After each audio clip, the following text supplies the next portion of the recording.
दोस्तों, कौन है शिव, शंकर, महादेव, शिवलिंग, भोले बाबा? दोस्तों, सावन हिंदुओं की विशेष आस्था का प्रतीक है। शिव का अर्थ है कल्याणकारी या शुभकारी। शी का अर्थ है पापों का नाश करने वाला, जबकि वा का अर्थ है देने वाला यानी दाता। शिव को अर्धनारीश्वर भी कहा गया है।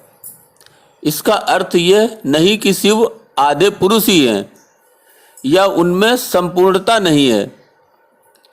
इस सृष्टि के आधार और रचयिता यानी स्त्री पुरुष, नर मादा, शिव और शक्ति के ही स्वरूप हैं। नारी प्रकृति है और नर पुरुष है। नारी पंच तत्व का शरीर है तो पुरुष है इसका प्राण।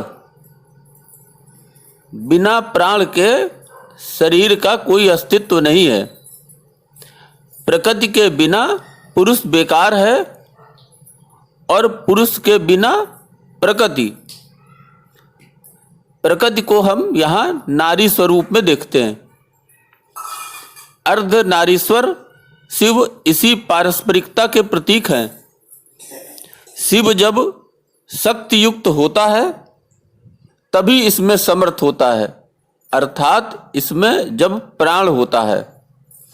शक्ति के अभाव में शिव न होकर शव रह जाता है बिना प्राण के।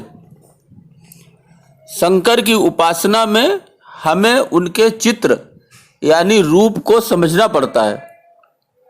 उस स्वरूप के दर्शन को साधना अर्थात आत्मसात करना होगा और आराधना में इसे हमें समाज को देना होगा।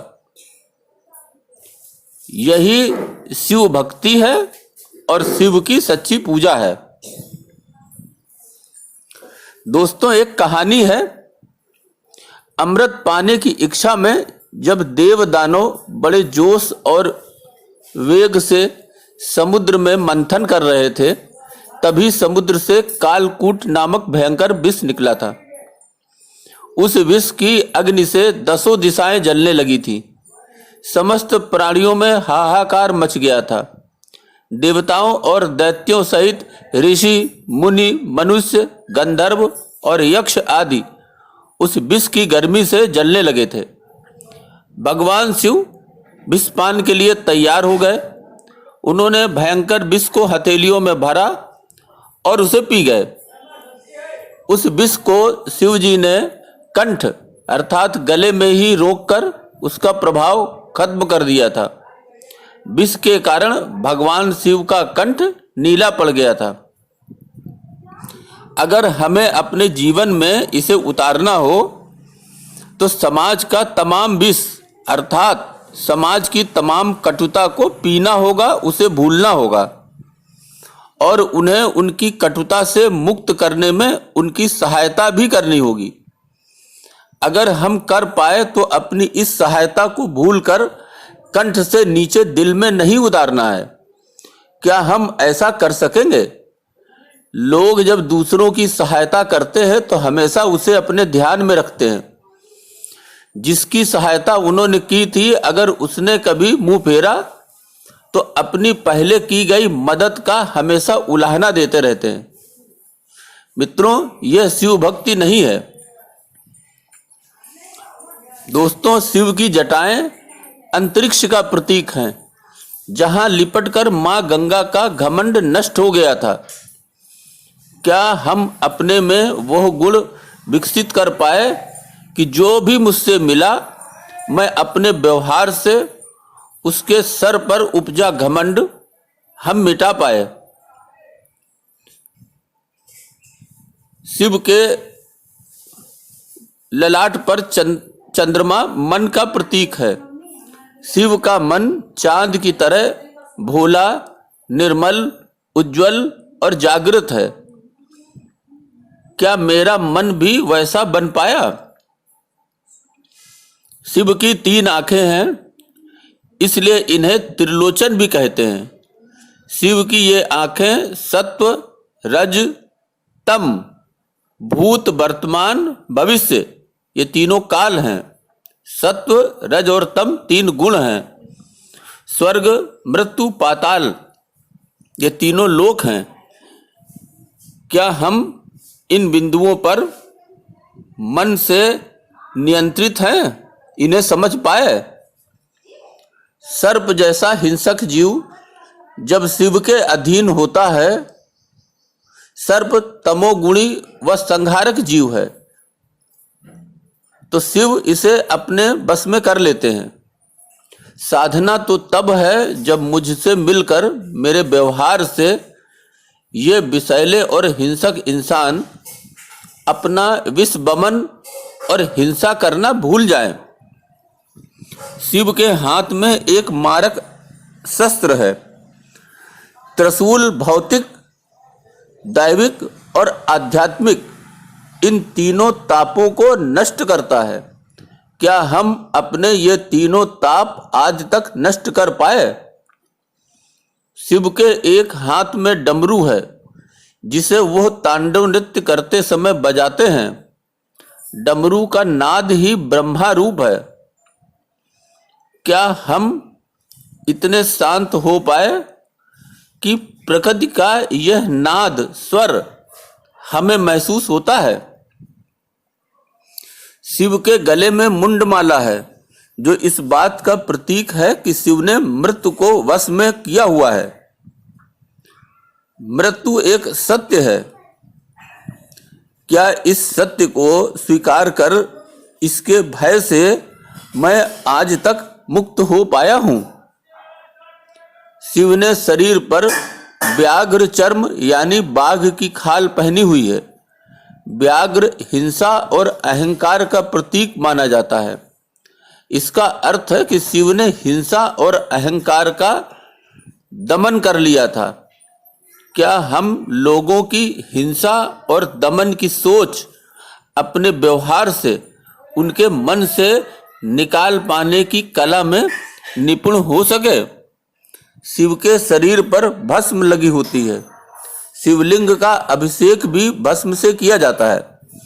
भस्म का लेप बताता है कि यह संसार नश्वर है।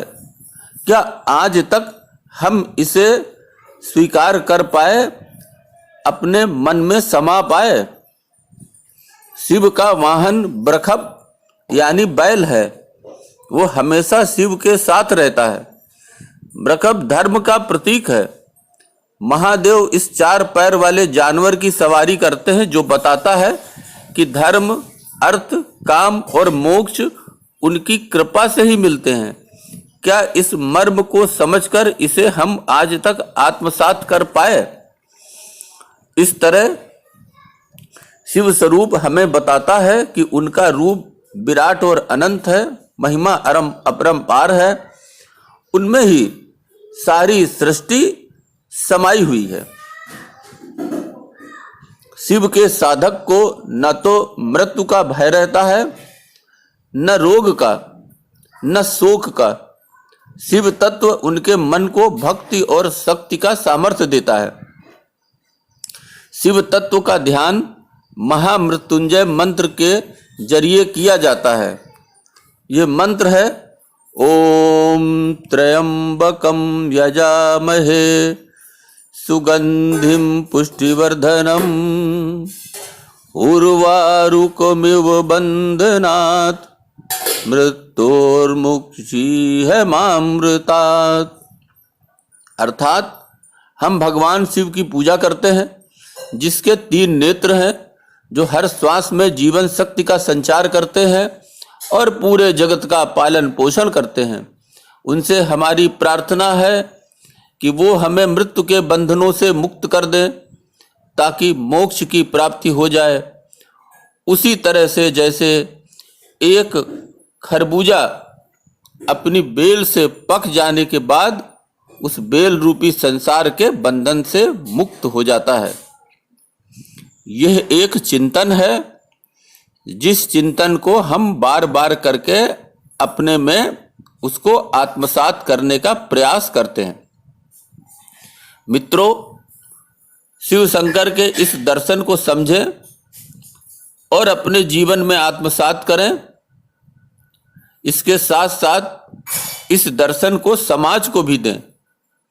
रंग कर कपड़े पहनना और दाढ़ी बनाकर बाबा बनना जरूरी नहीं है। शिव शक्ति की पहचान करें, इसका चिंतन करें, अपने में आत्मसात करें, चिंतन कर शक्तिशाली बने।